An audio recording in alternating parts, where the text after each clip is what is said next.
السلام علیکم. Good to have you at Urdu audio books. حاضر خدمت ہے ام حریرہ کا ناول رب سے جڑنے کا سفر، ایپیسوڈ 2. قرۃ، میرا دل کرتا ہے کہ میں اس سے بالکل بے نیاز ہو جاؤں، اس کی یادوں سے، اس کی باتوں سے، حتیٰ کہ وہ سامنے بھی آئے تو مجھے کوئی فرق نہ پڑے. پچھلی رات کے واقعے کے بعد آج فاطمہ یونیورسٹی میں لیکچر سے فری ہوتے ہی قرۃ العین کے پاس آئی تھی. کل رات اتنی واضح آیت ملنے کے بعد وہ اب تک سنبھل نہیں پا رہی تھی. وہ اس دھوکے کے جال سے نکلنا چاہتی تھی. میں جانتی ہوں میں بہک گئی تھی، مجھے خود کو بچانا چاہیے تھا، مگر اب کیا کروں؟ دل اپنے اختیار میں تو نہیں ہوتا نا. وہ رہاسی ہوئی تھی. فاطمہ، یہ حقیقت ہے کہ دل اپنے اختیار میں نہیں ہوتا، مگر دیکھو اس کو بے اختیار کرنے کا اختیار ضرور ہمارے ہاتھ میں ہوتا ہے. تم جانتی ہو اللہ نے کیوں قرآن میں عورت اور مرد کو نظروں کی حفاظت کا حکم دیا ہے؟ قرۃ العین کے سوالیہ انداز پر فاطمہ نے نفی میں سر ہلایا. اسی لیے کہ ہمارے دل کا سکون ہمارے اختیار میں رہے. دل اللہ کے ہاتھ میں ضرور ہیں، مگر اس معاملے میں ہم اتنے بے بس بھی نہیں ہیں. نظروں کی حفاظت سب سے پہلا عمل ہے جس سے انسان یا تو دل کا سکون بچا سکتا ہے یا اسے برباد کر سکتا ہے. اس لیے پہلے تو اس بات کو مائنڈ سے نکال دو کہ تمہارا خود پر کوئی اختیار نہیں ہے. اب وہ کافی سنجیدہ ہو کر فاطمہ کو سمجھا رہی تھی. آخر کیوں نہ سمجھاتی؟ وہ دل جسے رب کی محبت میں تڑپنا چاہیے تھا، ایک نامحرم اور ناجائز محبت میں تڑپ رہا ہو. یہ رب کے حق میں ظلم نہیں تو اور کیا ہے؟ اور سنو، یہ ایک مرض ہے مگر لا علاج نہیں ہے، اس کی شفا موجود ہے. اللہ نے موت کے سوا کوئی مرض ایسا نہیں اتارا جس کی شفا موجود نہ ہو، مگر شفا تمہیں تب ملے گی جب تم واقعی سنجیدہ ہو کر شفا یاب ہونا چاہو گی. میں شفا چاہتی ہوں، فاطمہ فوراً سے بولی. الحمدللہ. دیکھو، کسی بھی بیماری کے علاج کے لیے 2 چیزیں لازم و ملزوم ہیں. سب سے پہلے تو پرہیز اور پھر دوا. پرہیز میں تمہیں چند کام کرنے ہوں گے تاکہ دوا اپنا پوری طرح اثر کر سکے. فاطمہ ہمہ گوش ہو کر سن رہی تھی.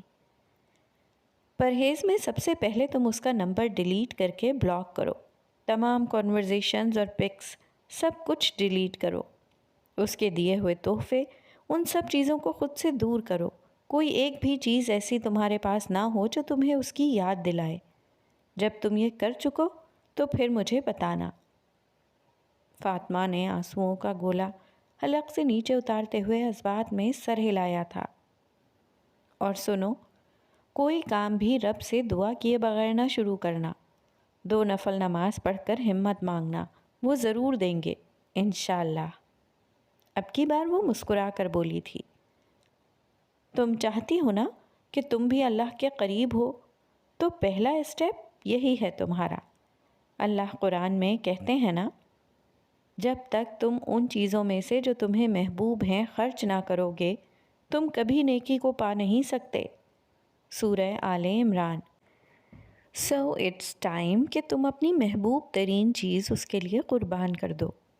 قرآن واحد ذریعہ تھا جس کے آگے وہ خود کو بے بس محسوس کرتی تھی. اس نے آنسوؤں سے بھری آنکھیں جھکا لیں.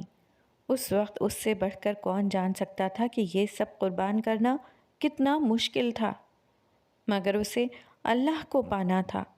اللہ جیسی ہستی کو پانے کے لیے کچھ قربان نہ کرنا پڑے، ایسا کیسے ہو سکتا ہے؟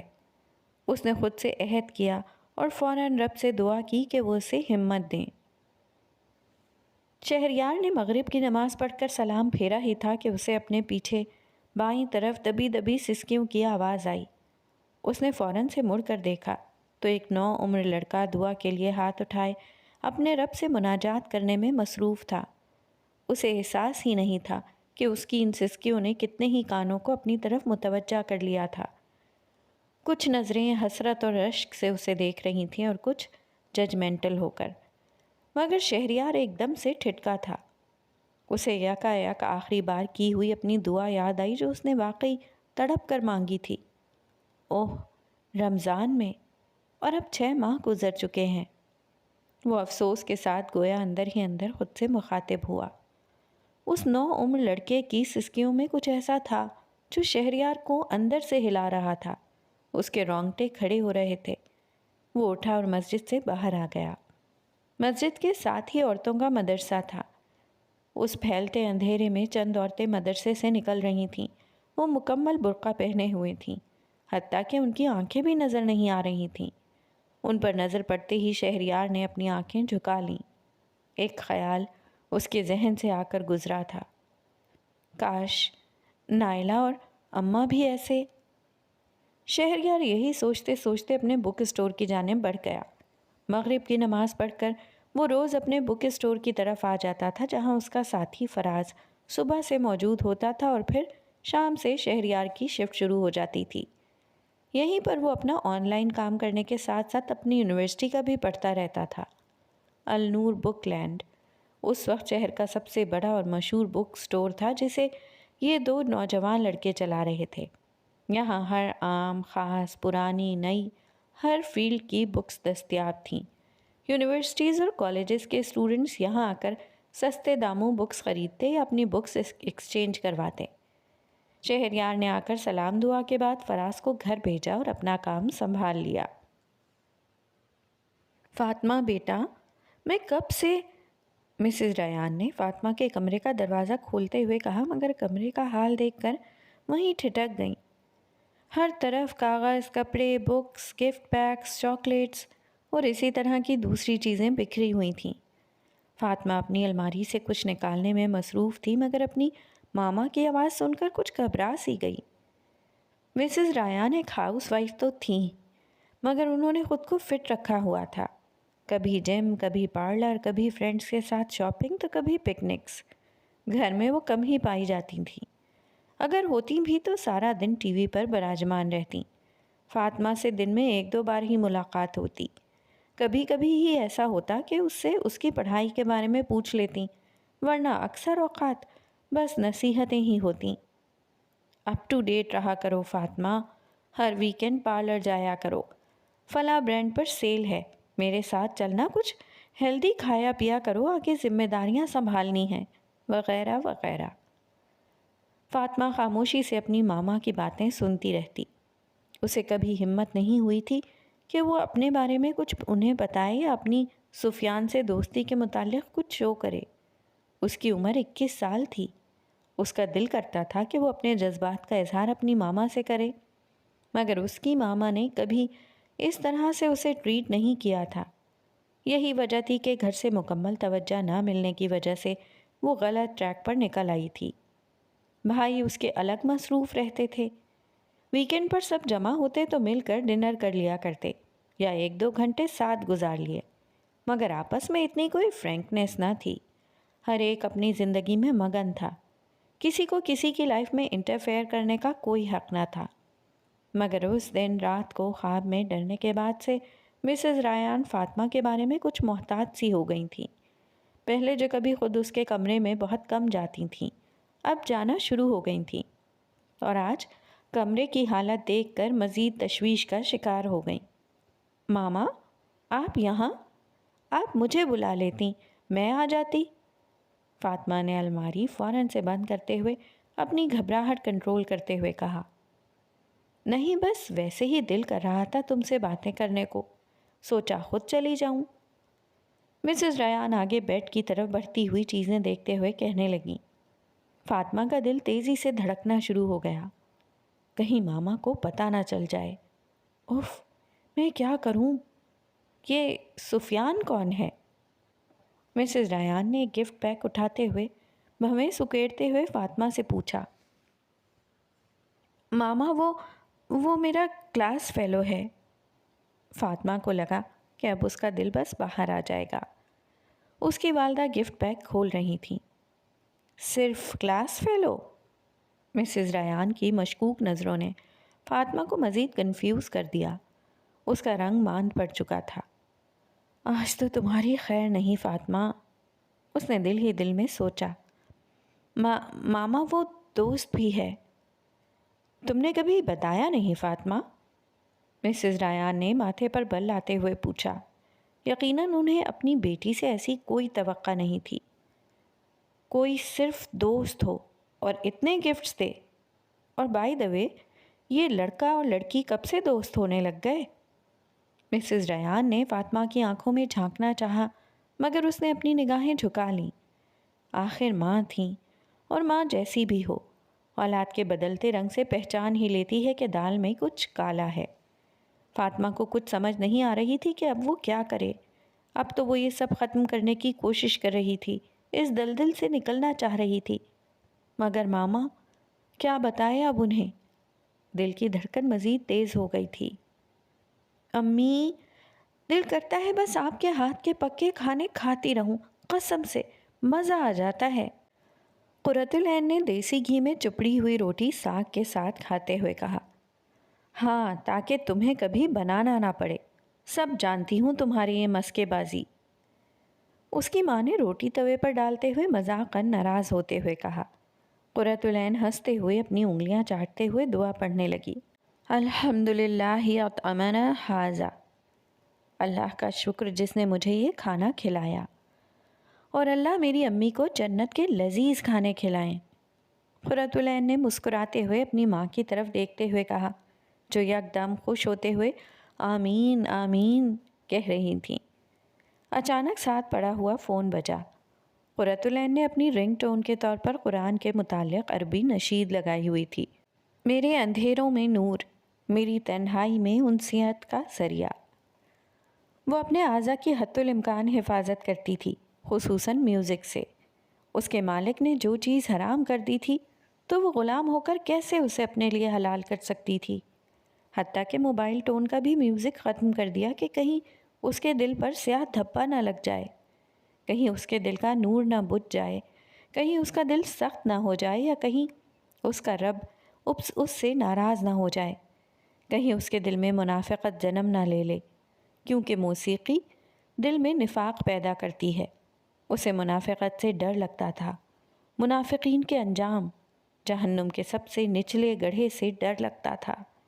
وہ اپنے رب کی رضا کی خواہاں اپنے آپ کو ان گناہوں سے بچا بچا کر رکھتی تھی۔ یہ فاطمہ کا فون تھا۔ امی، فاطمہ کا فون ہے، یہ کہتے ہوئے قرۃ العین موبائل اٹھا کر کمرے میں چلی گئی۔ اچھا گڑیا، صبر کرو، کوئی بات نہیں، اس میں بھی کوئی حکمت ہوگی۔ قرۃ، اس میں کیا حکمت ہو سکتی ہے؟ ماما نے مجھے اتنا ڈانٹا، وہ کہہ رہی تھی کہ وہ بابا کو فون کر کے بتائیں گی کہ ان کی بیٹی یونیورسٹی میں کیا گل کھلا رہی ہے۔ بابا کینیڈا میں بیٹھے مجھ سے کتنے خفا ہوں گے۔ قرۃ العین کے سمجھانے پر فاطمہ اب اپنے آنسو روک نہیں پا رہی تھی۔ آج اس کا دل بہت ٹوٹا ہوا تھا۔ اس کی ماما نے اس کی بہت زیادہ بے عزتی کی تھی۔ قرۃ، میں نے ماما کو بتایا بھی تھا کہ میں یہ سب ختم کرنے جا رہی ہوں، میں اس دلدل سے نکلنا چاہتی ہوں، انہیں سمجھنا چاہیے تھا نا۔ فاطمہ، اگر تم یہ سب پہلے نہ چھپاتی تو شاید آج یہاں تک نوبت نہ آتی، قرۃ العین نے رنجیدہ ہوتے ہوئے کہا۔ قرۃ، تم بھی مجھے بلیم کر رہی ہو، تم جانتی ہو نا کہ میں واقعی ہی خود کو بدلنا چاہتی ہوں۔ فاطمہ کو قرۃ العین سے اس بات کی امید نہیں تھی۔ قرۃ العین کی بات کافی حد تک درست بھی تھی، مگر شاید اس نے غلط موقع پر کہہ دی تھی، جس پر اب وہ دل ہی دل میں پچھتا رہی تھی۔ سوری فاطمہ، میرا یہ مطلب نہیں تھا جو تم سمجھ رہی ہو، تمہیں برا لگا، آئی ایم ریئلی سوری، مجھے واقعی تم سے یہ امید نہیں تھی۔ یہ کہتے ہوئے فاطمہ نے فون کاٹ دیا، اور دوسری طرف قرۃ العین ہونٹ بھینچ کر رہ گئی۔ اسے بہت شرمندگی ہو رہی تھی کہ فاطمہ جو پہلے ہی بہت ہرٹ تھی، اس نے اسے مزید ہرٹ کر دیا۔ آئی ایم سوری اللہ تعالیٰ، آپ مجھے معاف کر دیں، میری وجہ سے آپ کے بندے کا دل مزید دکھی ہو گیا۔ آپ پلیز اسے صبر دیں، اسے سیدھا راستہ سکھائیں، اسے اپنے قریب کر لیں، پلیز اللہ تعالیٰ۔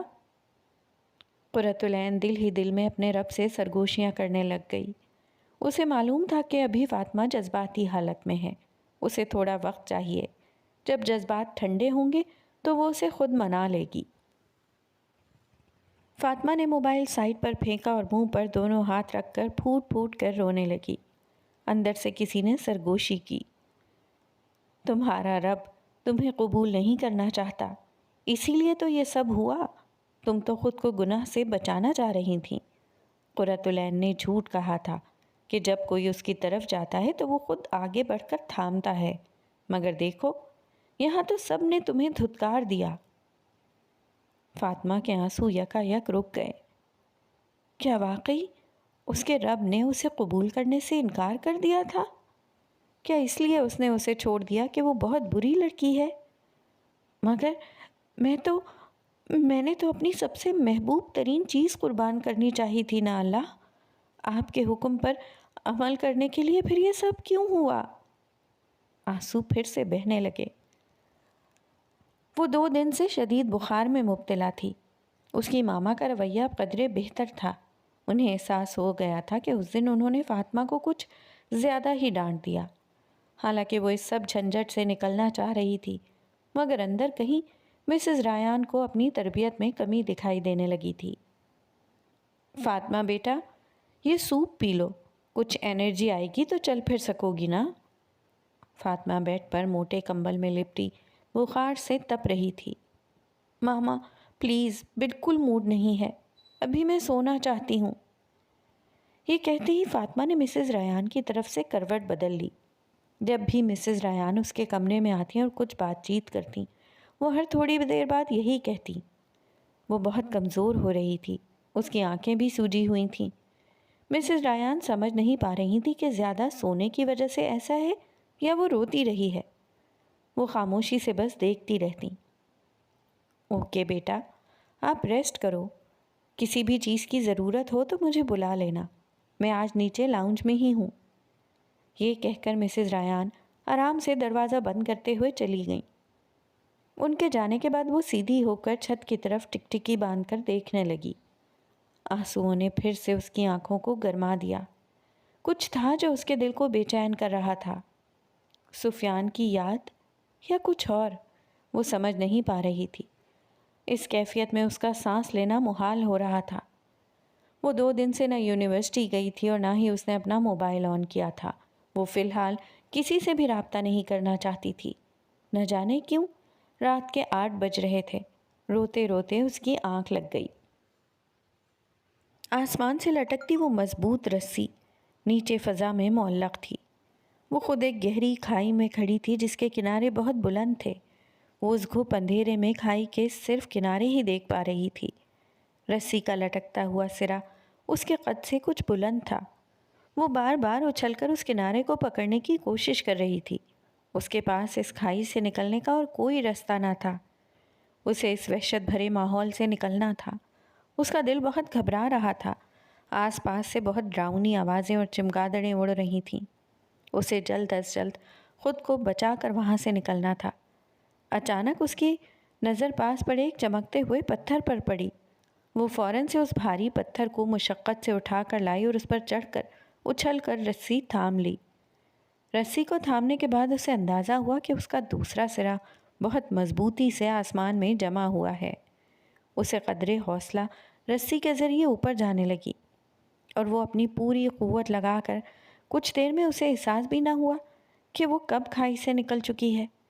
اس نے نیچے دیکھا مگر یہ کیا؟ نیچے تو اب کچھ بھی نظر نہیں آ رہا تھا، صرف گھپ اندھیرا تھا۔ ایک دم سے اس کا دل ڈوبا کہ اگر رسی ہاتھ سے چھوٹ گئی تو وہ نہیں بچے گی۔ اس کا سانس پھول چکا تھا، ہاتھ میں درد کی ٹیسیں اٹھ رہی تھیں، جسم پشتینے میں شرابور تھا، دھڑکن بھی غیر معمولی تھی۔ آس پاس وہی چمگادڑیں گھوم رہی تھیں، ان کی آوازیں اسے مزید ڈرا رہی تھیں۔ اس نے نظر اٹھا کر اوپر آسمان کی طرف دیکھا جہاں سے رسی لٹک رہی تھی۔ آسمان سفید رنگ کا تھا۔ عجیب منظر تھا، نیچے ہر طرف گھپ سیاہ اندھیرا اور اوپر سفید آسمان۔ جیسے جیسے وہ زور لگا کر اوپر کی طرف کھسک رہی تھی، ویسے ویسے آسمان پر 2 چمکدار الفاظ نمودار ہوتے جا رہے تھے۔ ابھی وہ اتنے دھندلے تھے کہ صحیح سے پڑھے نہیں جا رہے تھے۔ اس نے اپنی پوری طاقت جمع کی اور رسی کو تھامتے ہوئے مزید اوپر کی طرف ہوئی۔ الفاظ کچھ واضح ہونے لگے تھے۔ یہ شاید عربی کے الفاظ تھے یا شاید قرآن۔ ان الفاظ سے پھوٹتے نور سے اس کی آنکھیں چندھیانے لگیں۔ اس نے غور کرتے ہوئے پڑھنا شروع کیا، لیکن سمجھ میں نہیں آیا۔ کچھ تھا ان الفاظ میں جو اندر سے اس کو اپنی طرف کھینچ رہا تھا۔ اس کا دل، اس کی روح، یا پتہ نہیں جو بھی تھا، مگر ان الفاظ کو دیکھ دیکھ کر اسے عجیب سا حوصلہ محسوس ہو رہا تھا۔ کیا لکھا ہوگا؟ ابھی یہ سوچ ہی رہی تھی کہ ایک چمگادڑ اسے آ کر زور سے ٹکرائی اور یکا یک اس کی چیخ نکلی اور ساتھ ہی آنکھ کھل گئی۔ وہ یکدم اٹھ کر بیٹھ گئی۔ فاطمہ کا سانس بہت پھولا ہوا تھا۔ اوہ، یہ خواب تھا۔ اس کا جسم اب کافی ٹھنڈا تھا، بخار اتر چکا تھا۔ اس نے گھڑی کی طرف نگاہ دوڑائی۔ یہ 3:40 تھے۔ اوہ، آج پھر سے اتنا عجیب خواب۔ یہ کیا ہو رہا ہے میرے ساتھ؟ اس نے سائڈ ٹیبل پر رکھا پانی پیا اور دوبارہ بستر پر لیٹ کر سونے کی ناکام کوشش کرنے لگی۔ فاطمہ، اٹھو بیٹا، تمہاری کوئی فرینڈ آئی ہے یونیورسٹی سے۔ صبح کے 11:30 بجے مسز ریان نے فاطمہ کو آ کر اٹھایا۔ فاطمہ نے آنکھیں مسلتے ہوئے گھڑی دیکھی تو حیران رہ گئی۔ اسے یاد تھا کہ صبح 5 بجے تک وہ جاگتی رہی ہے، مگر اب اتنا لیٹ اٹھی۔ مجھ سے ملنے؟ مسز ریان اب فاطمہ کے ماتھے اور گردن پر ہاتھ لگا کر اس کا بخار دیکھ رہی تھیں۔ شکر ہے اب کافی کم ہو گیا ہے بخار۔ ہاں، تم سے ملنے آئی ہے۔ شاید تمہارا موبائل آف ہے، کانٹیکٹ نہ ہونے کی وجہ سے وہ پریشان ہو کر ادھر ملنے آ گئی۔ جی ماما، الینا ہو گیا، آپ اسے یہاں لے آئیں، میں فریش ہو جاؤں۔ یہ کہتے ہی فاطمہ واش روم میں چلی گئی۔ فریش ہونے کے بعد جب وہ روم میں آئی تو سیاہ عبایا اور اسکارف میں وہ پیٹھ پھیرے بیٹھی کچھ پڑھنے میں مصروف تھی۔ قرۃ، تم؟ السلام علیکم ورحمۃ اللہ۔ کیسی ہو فاطمہ؟ کتنی کمزور ہو گئی ہو 2 دنوں میں۔ فاطمہ کی آواز سنتے ہی قرۃ العین نے مڑ کر دیکھا اور اس کی طرف لپک کر اسے گلے سے لگا لیا۔ میں اتنی پریشان ہو گئی تھی، تم نے نمبر بھی آف کر رکھا تھا، یونی سے بھی آف۔ سب خیریت ہے فاطمہ؟ اب وہ اسے خود سے جدا کرتے ہوئے پوچھ رہی تھی۔ فاطمہ کی کچھ سمجھ میں نہ آیا کہ وہ کیا کہے۔ اسے کچھ شرمندگی بھی تھی کہ لاسٹ ٹائم اس نے قرۃ سے کیسے بات کی تھی، کیسے غصے میں اس کا فون کاٹ دیا تھا اور اس کے بعد سے فون بند کر رکھا تھا۔ ہاں، بس طبیعت کچھ ٹھیک نہیں تھی، فاطمہ نے نظریں چراتے ہوئے کہا۔ وہ نہیں چاہتی تھی کہ قرۃ العین کو اس کے دل میں اٹھنے والی شرمندگی کے جذبات کی ہوا بھی لگے۔ اسے اپنی انا بہت پیاری تھی۔ ادھر بیٹھو، مجھے بتاؤ کیا مسئلہ ہے؟ قرۃ العین نے اسے بیڈ پر بٹھاتے ہوئے خود گھٹنوں کے بل اس کے پاس آ کے بیٹھ گئی۔ وہ اس کی آنکھوں میں جھانکنا چاہ رہی تھی، مگر فاطمہ مسلسل اس سے نظریں ملانے سے گریز کر رہی تھی۔ فاطمہ، ادھر دیکھو میری طرف، مجھے بتاؤ کیا چیز تمہیں ڈسٹرب کر رہی ہے اتنا؟ تم جتنا بھی مجھ سے اپنے جذبات چھپانے کی کوشش کرو، مجھے محسوس ہو جاتا ہے کہ کوئی تو بات ہے۔ اس نے فاطمہ کی ٹھوڑی کے نیچے انگلیاں رکھتے ہوئے اس کا چہرہ اپنی طرف کرتے ہوئے پوچھا۔ کتنے پیارے اور انمول ہوتے ہیں نا ایسے لوگ جن کا آپ سے کوئی خون کا رشتہ نہیں ہوتا، مگر وہ آپ کے کچھ کہے بغیر، آپ کے چہرے کے بدلتے رنگ سے، آپ کی آنکھوں میں ٹھہری نمی سے، آپ کی مسکراہٹ میں چھپے پھیکے پن سے آپ کے دل کی حالت پہچان لیتے ہیں۔ یہ محبت ہی تو ہوتی ہے نا، جو دل کو دل سے جوڑ دیتی ہے، کہ سامنے والے سے نکلنے والی وائبس آپ کو بتا دیتی ہیں کہ کچھ تو گڑبڑ ہے۔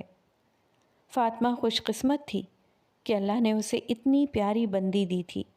ایک لمحے کے لیے اسے اللہ پر بہت پیار آیا کہ بن مانگے اسے قرۃ جیسی دوست دی۔ اس کی آنکھوں سے آنسو نکلا اور اس کے گال پر پھسل گیا۔ اوہ فاطمہ، پلیز کچھ تو بتاؤ۔ اس کے آنسو دیکھتے ہی قرۃ العین نے جھٹ سے اٹھ کر اسے گلے سے لگا لیا۔ رسی، بہت گہرے خواب ہیں یہ تو فاطمہ، مگر مجھے یاد نہیں کہ آسمان پر وہ 2 چمکتے ہوئے الفاظ کیا تھے۔ فاطمہ نے قرۃ العین کو اپنا خواب سناتے ہوئے کہا۔ فاطمہ، جب میں قرآن سیکھ رہی تھی نا، تب مجھے بہت شوق تھا خوابوں کی تعبیر کا علم حاصل کرنے کا۔ ہمارے مدرسے میں ایک عالم تھے، میں ان سے اکثر اس علم کے بارے میں پوچھتی رہتی تھی اور الحمدللہ ان سے کافی کچھ سیکھا بھی ہے۔ پھر تمہیں کیا لگتا ہے ان خوابوں کی تعبیر کیا ہوگی؟ جہاں تک مجھے لگتا ہے ان میں تمہارے لیے کوئی پیغام ہے۔ قرۃ العین نے فاطمہ کے استفسار کرنے پر اسے بتایا۔ یعنی پہلے خواب میں تم اندھیرے میں گرتی جا رہی تھیں۔ وہ اندھیرا گناہوں اور جہالت کا ہے، اور جہاں تک مجھے یاد ہے یہ وہ وقت تھا جب تم سفیان کے ساتھ انوالو تھیں، مگر یکدم تمہیں محسوس ہوا کہ تم ایک پرنور سی زمین پر گری ہو۔ یہ ایک اشارہ تھا کہ تمہاری اس گناہ سے جان چھوٹ جائے گی، تمہارے دل کا نور بحال ہوگا، اور الحمدللہ تم نے سفیان کو چھوڑ دیا۔ تمہیں اس گناہ کا احساس بھی ہوا اور تم اللہ کے بھی قریب ہوئیں۔ ایسا ہی ہے نا؟ بالکل ایسا ہی ہے۔ فاطمہ قرۃ العین کی ساری باتیں نہایت غور سے اور حیرانی سے سن رہی تھی۔ مگر اب جو رات تم نے خواب دیکھا ہے، تم نے خود کو ایک سیاہ اندھیری کھائی میں پایا ہے، یعنی تم ابھی مکمل طور پر آزاد نہیں ہوئی۔ کیا مطلب؟ مطلب یہ کہ اندھیرا ابھی بھی اندر کہیں موجود ہے۔ یہ اندھیرا تمہیں دوبارہ سے اس گناہ کی طرف مائل کر سکتا ہے۔ وہ ارد گرد کی چمگادڑیں مختلف فتنے ہیں جن سے خود کو بچانا اس کھائی میں بہت مشکل ہے۔ سچ کہوں قرۃ، میرا دل بہت بے چین ہوتا ہے سفیان کی یاد سے۔ تمہارے کہنے پر میں نے اس دن اس کے سارے آثار ختم تو کر دیے، اپنے موبائل کو بھی بند رکھا کہ شاید میرے دل کو قرار آ جائے، مگر دیکھو میری کیا حالت ہو گئی۔ میری نمازیں بھی چھوٹ گئیں، میرے دل کی بے چینی مجھے کچھ کرنے ہی نہیں دیتی، میرا دل بار بار اس کی طرف مائل ہوتا ہے۔ فاطمہ کی آواز کی کپکپاہٹ واضح محسوس ہو رہی تھی۔ چندہ، اسی لیے تو اللہ نے تمہیں اس خواب میں اس سب سے نجات کا رستہ بتایا ہے، جو تمہاری بے چینی کو سکون میں بدل دے گا، تمہارے دل کو اس سے بے نیاز کر دے گا۔ قرۃ العین نے فاطمہ کا ہاتھ زور سے تھامتے ہوئے اس سے کہا۔ وہ اس کا درد سمجھ رہی تھی۔ اس کے ہاتھ میں ہوتا تو اس کی بے چینی کو اس کے دل سے نکال کر پھینک دیتی، مگر دل تو صرف اللہ کے ہاتھ میں ہوتے ہیں نا، انسان تو بس دعا کر سکتا ہے۔ وہ بھی یہی کر رہی تھی۔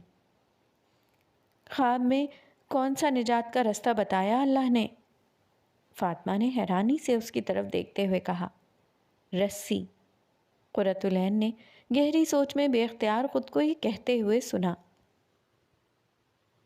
شہریار کا موبائل بجا۔ وہ اپنا بک اسٹور بند کرنے کی تیاری کر رہا تھا۔ یہ رات کے 12:30 کا وقت تھا۔ موبائل کو بجتا دیکھ کر اسے حیرانی ہوئی، مگر ساتھ میں دل بھی دھڑکا۔ کیا؟ کب؟ یہ اس کی بہن نائلہ کا فون تھا۔ اس کے خدشات درست ثابت ہوئے تھے۔ اس کی ماں کو ہارٹ اٹیک ہوا تھا۔ میں بس آ رہا ہوں، تم پریشان مت ہو، بس نکل رہا ہوں۔ شہریار نے فون بند کرتے ہی اپنا بک اسٹور بند کیا اور فوراً سے گھر کی طرف روانہ ہوا۔ وہ بائک بہت تیزی سے چلا رہا تھا۔ بیٹا کھانا کھا لے، اپنا خیال رکھا کر، جب نہیں ہوں گی نا پھر تجھے کوئی یہ سب کہنے والا بھی نہیں ہوگا۔ اماں ایسے مت کہیں، میری زوجہ محترمہ تو ہوں گی نا، لقمے بنا بنا کر اپنے کورے کورے ہاتھوں سے کھلایا کریں گی۔ اس کی ماں نے قہقہا لگایا تھا۔ وہ ہمیشہ ایسے ہی اپنی ماں کو ہنسا دیا کرتا تھا۔ ماں کی آواز کانوں میں گونجی، آنکھوں کے سامنے کا منظر دھندلا گیا۔ پیچھے سے ہارن کی آواز سے یکدم خود کو سنبھالا۔ گھر کے باہر ایمبولینس کھڑی ہوئی تھی۔ دھڑکن مزید تیز ہو گئی۔ یا اللہ خیر! شہریار دل ہی دل میں دعائیں مانگتا ہوا بھاگ کر ایمبولینس میں بیٹھ گیا۔ اندر پہلے سے ہی نائلہ بیٹھی تھی۔ ساتھ والے اشرف چچا نے ایمبولینس بلوا دی تھی۔ ماں بے ہوش تھی۔ نائلہ شہریار کو دیکھتے ہی اس سے لپٹ کر رونے لگی۔ اسے اپنے کپڑوں کا کوئی ہوش نہیں تھا۔ وہ پریشانی میں ایسے ہی نکل آئی تھی۔ شہریار اسے چپ کرواتے ہوئے اس کا دوپٹہ اس کے سر پر اڑا رہا تھا۔ سامنے بیٹھا ہوا ایمبولینس والا، جس کے ہاتھ اس کی ماں کو آکسیجن دینے میں مصروف تھے، مگر عجیب نظروں سے نائلہ کو دیکھ رہا تھا، جن کو شہریار نے بخوبی محسوس کر کے ناگواری کے باوجود نظر انداز کیا تھا۔ کافی سیریس اٹیک تھا، شاید انہوں نے کوئی ٹینشن لی ہے، بہرحال انہیں کچھ دن تک یہیں ایڈمٹ کرنا پڑے گا۔ ڈاکٹر نے شہریار کو ساری صورتحال سے آگاہ کرتے ہوئے بتایا۔ ٹھیک ہے، کوئی مسئلہ نہیں، مگر وہ ٹھیک ہو جائیں گی نا سر؟ شہریار تڑپ کر بولا تھا۔ بیٹے، ہم بس اپنی سی کوشش ہی کر سکتے ہیں، باقی جو رب کائنات کو منظور، آپ دعا کریں۔ ڈاکٹر نے اس کے شانے کو تھپکتے ہوئے کہا۔ ڈاکٹر کی بات سن کر شہریار نے اس بات میں سر ہلایا اور ہاسپٹل سے نکل کر مسجد کی طرف رخ کیا۔ رسی؟ اس کا کیا مطلب ہوا بھلا؟ فاطمہ نے حیرت سے پوچھا۔ تم جانتی ہو، اللہ نے اس کتاب یعنی قرآن کو رسی کہا ہے۔ یہی ہے تمہاری رسی جو تمہیں زمین کی وحشتوں سے بچا کر آسمان والے سے جوڑے گی۔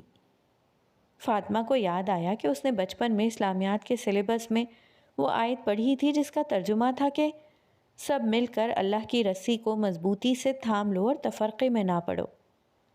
یہ آیت پیپر میں لکھنے کے لیے تو یاد کر لی تھی، مگر کبھی سوچنا گوارا نہیں کیا تھا، قرآن کو اللہ کی رسی کیوں کہا گیا؟ شاید وہ سوال آج کے دن کے لیے ہی اس وقت نہیں سوچا تھا۔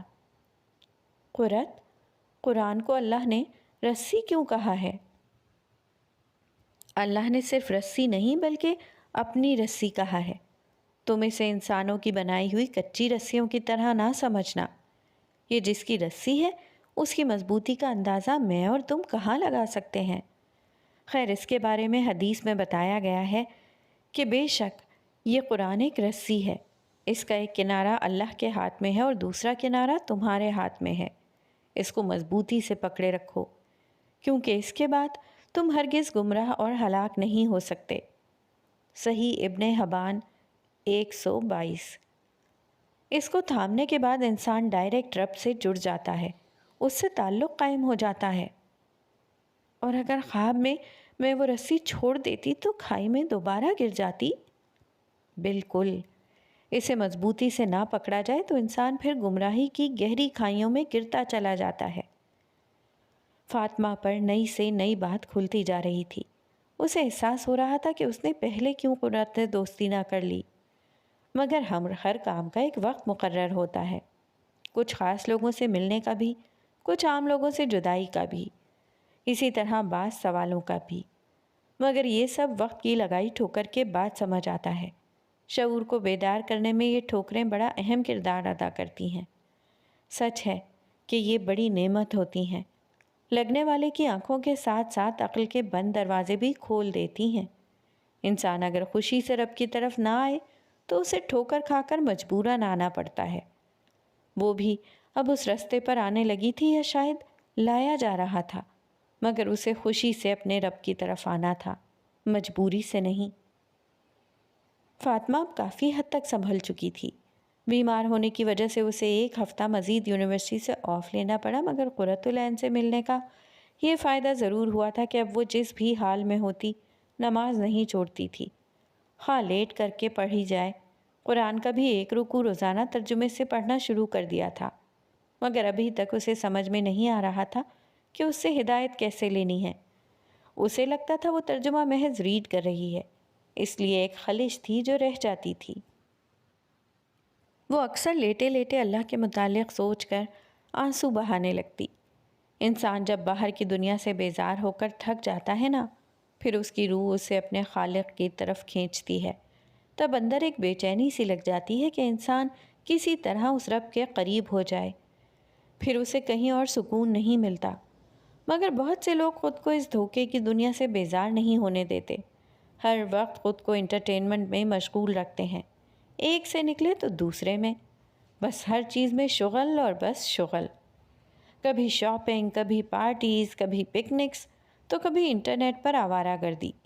غرض شیطان نے ڈھیروں رستے سجھا دیے انسان کو کہ بس کسی طرح وہ اپنے اندر کی آواز سے، روح کی بے چینی سے غافل ہو کر اس کی طرف توجہ ہی نہ کرے، اور اب تو ایسا ہی ہو رہا تھا کہ انسان چلتی پھرتی لاش بن چکا تھا۔ جس جسم کو مٹی میں مل جانا تھا اسے سنوارنے بنانے میں لگا تھا، اور جس روح نے رب کے پاس جانا تھا وہ خواہ کتنی ہی گندی ہو، اس کی پرواہ نہیں تھی۔ آج فاطمہ اتنے دنوں بعد یونیورسٹی گئی تھی۔ اس سارے عرصے میں اس کا موبائل آف رہا تھا۔ کہاں غائب تھی فاطی؟ یار بندہ کانٹیکٹ کر کے انفارم ہی کر دیتا ہے۔ فاطمہ کتنی چینج لگ رہی ہو اور کمزور بھی، سب خیریت ہے؟ کہیں شادی وادی تو نہیں کر لی؟ اعتکاف میں بیٹھی تھی کیا جو اتنی بڑی چادر لپیٹ کر آئی ہو؟ نئے دوستوں، قرت کی طرف آنکھ کا اشارہ کرتے ہوئے، کا اثر ہونے لگ گیا ہے تم پر تو، کہا۔ غرض کتنے ہی سوال اور کامنٹس تھے جو اس کی دوستوں اور کلاس فیلوز نے کیے تھے۔ وہ زچ ہو گئی تھی۔ بیمار ویسے بھی اپنی بیماری سے تنگ ہوتا ہے، لوگوں کو مزید سوال کر کے اسے اذیت نہیں دینی چاہیے۔ وہ آج بڑی چادر میں خود کو لپیٹ کر آئی تھی۔ معلوم نہیں اندر کیا بدل رہا تھا، مگر اب اس کا دل کرتا تھا کہ وہ سب سے چھپ سی جائے، اور یہ اس کی پہلی کوشش تھی۔ مگر دوستوں کے کامنٹ سن کر اس کی برداشت ختم ہو رہی تھی۔ جب میں نے کبھی ان کی ڈریسنگ پر یا ان کی فرینڈشپ پر بات نہیں کی تو ان کی ہمت کیسے ہوئی؟ انہیں بھی کوئی حق نہیں پہنچتا مجھ پر ایسے طنز کرنے کا۔ اس نے نہایت غصے میں قرۃ العین سے کہا جو اسے ٹھنڈا کرنے کی کوشش کر رہی تھی، مگر غصہ تھا کہ کم ہونے کا نام ہی نہیں لے رہا تھا۔ اچھا چھوڑو نا، دیکھو تم نے اللہ کے لیے خود کو ڈھانپا ہے نا، اب اللہ کے لیے اگنور بھی کرو میری جان۔ اس نے فاطمہ کے نرم گلابی ہاتھوں کو اپنے ہاتھوں میں لے کر نرمی سے دباتے ہوئے کہا، میرا دل کر رہا ہے ابھی جا کر ان کا منہ توڑ دوں، سمجھتی کیا ہے اپنے آپ کو؟ اس وقت پتہ نہیں میں نے کیسے ضبط کر لیا تھا۔ فاطمہ کا چہرہ غصے سے تلملا رہا تھا۔ اسے حیرت بھی تھی کہ قرۃ العین کیسے اتنے عرصے سے ان سب کی باتیں برداشت کر لیتی تھی۔ تمہیں غصہ نہیں آتا ان کی باتوں پر؟ غصہ تو نہیں، مگر دل ضرور دکھتا ہے۔ پھر تم کیسے خاموش رہ لیتی ہو؟ اللہ تھام لیتے ہیں نا، پھر صبر کرنا آسان ہو جاتا ہے۔ کبھی کبھی مجھے تمہاری باتیں بالکل بھی سمجھ میں نہیں آتی قرۃ، اس نے منہ بنا کر کہا تھا۔ قرۃ العین ہنس پڑی۔ اچھا رکو، تمہیں دکھاتی ہوں اللہ کیسے سنبھالتے ہیں مجھے۔ اس نے اپنے بیگ سے چھوٹا سا قرآن نکالا جو ہمیشہ اس کے ساتھ ہوتا تھا۔ فاطمہ اسے دیکھ کر یک دم ٹھٹکی۔ یہ کیا کرنے لگی ہو؟ تم بہتر جانتی ہو، تمہیں سمجھانے کا اس کے علاوہ کوئی اور طریقہ نظر نہیں آتا مجھے، قرۃ العین نے مسکرا کر کہا اور قرآن کھولنے لگی۔ تم اسے ہر وقت اپنے ساتھ رکھتی ہو؟ اس کے بغیر گزارا نہیں میرا۔ فاطمہ کے سوال پر قرۃ العین نے کھلے ہوئے قرآن کو سینے سے لگاتے ہوئے کہا تھا، اچھا چلو دیکھتے ہیں آج کون سی تسلی ملتی ہے میری دوست کے لیے۔ قرۃ العین کی اس بات پر فاطمہ کا دل ایک دم دھڑکا تھا۔